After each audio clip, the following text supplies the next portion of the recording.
I'm Mike Hellgren at the command center, where we just heard from the sheriff here in St. Mary's County about the school shooting that happened, and he said there are essentially three crime scenes: the shooter's house and the school and social media. He said they haven't seen any red flags on social media at this point. He said there was some sort of prior relationship that they're looking at between the 16-year-old girl who was seriously injured in this and the shooter who died in this. He praised the actions of the school resource officer. He said this all went down, previously we'd heard 7:45, now we're hearing 7:55. In seconds, he said, in less than a minute, this was underway.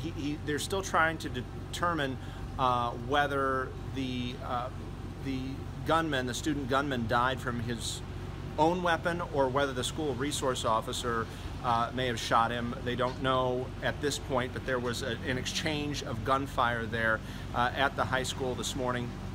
We also heard from Governor Hogan, and Governor Hogan talked about some measures that he had been trying to get through the General Assembly regarding school security and school safety, and he stressed that.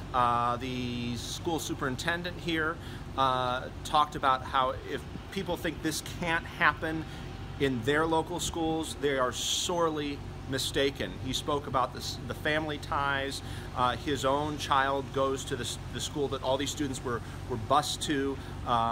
He spoke about the lack of metal detectors in schools. He said that that's something that they may be looking at in the wake of all this. He said there are counselors on hand for students, and we're going to continue to follow this investigation and where it leads. We'll have more tonight on WJZ.